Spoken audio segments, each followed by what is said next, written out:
All right, for the latest on the Russia-Ukraine standoff and what's at stake, I want to welcome John Herbst, former U.S. ambassador to Ukraine and now director of the Atlantic Council's Eurasia Center.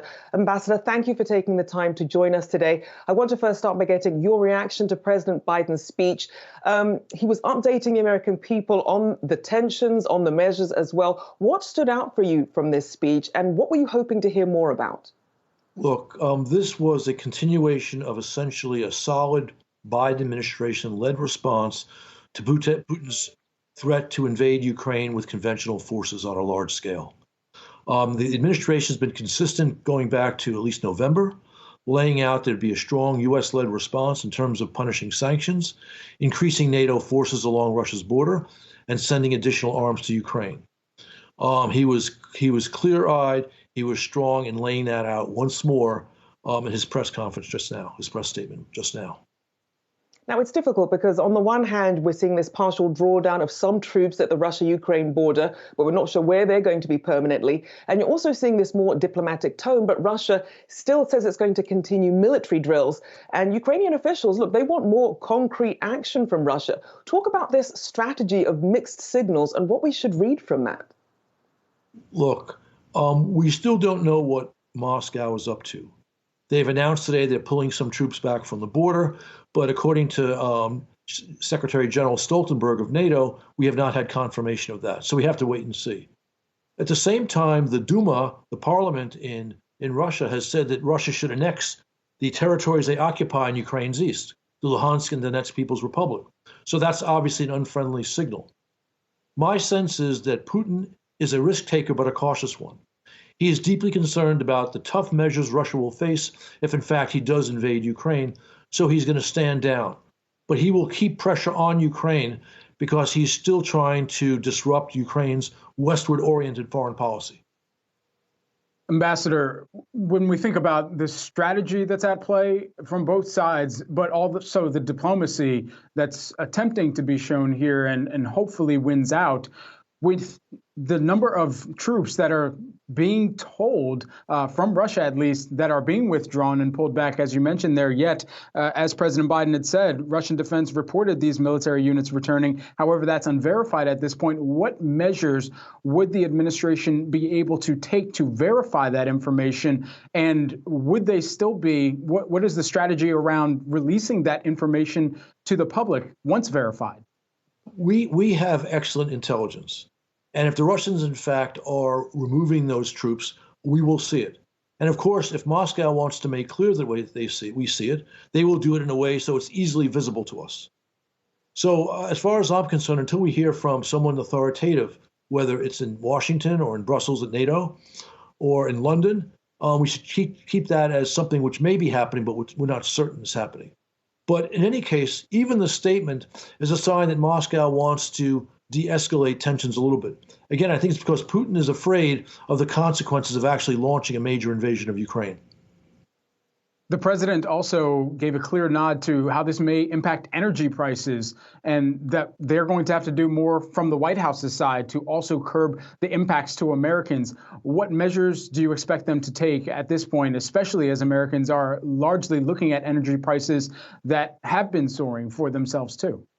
Well, the administration has been doing a very energetic work around the globe trying to find possible substitutes for Russian natural gas to Europe.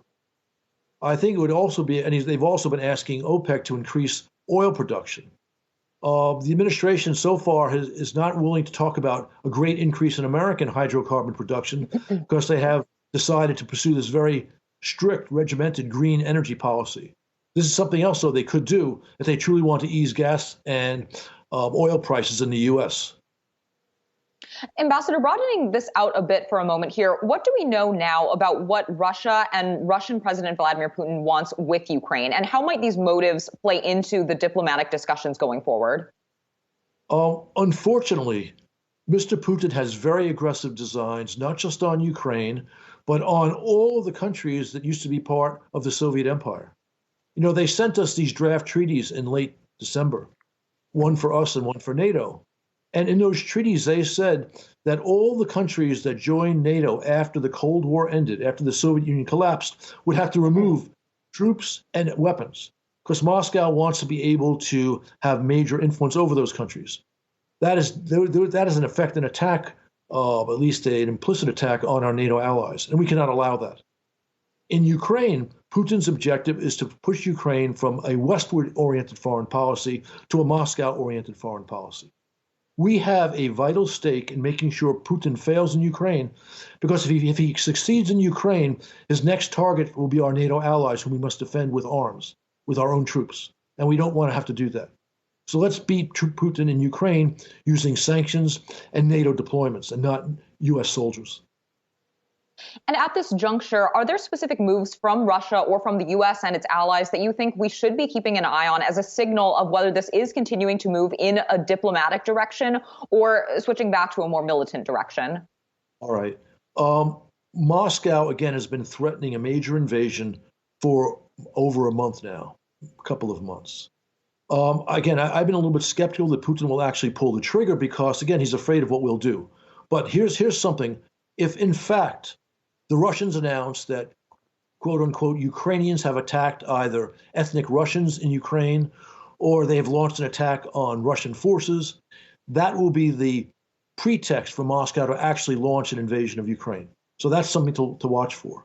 Now, indicators that the Russians are going to de-escalate the current crisis, I think we may have seen two today. First, again, was the announcement they're pulling forces back from the border. But again, that has not been confirmed. The second is a statement by the Russian Foreign Ministry's spokeswoman, Zakharova, that Russia, by pulling back its forces from Ukraine, has won a great victory over the West, which said that Moscow was going to invade. So I take that as an indicator that Putin may well be interested in, at least for a little bit of time, de-escalating tensions.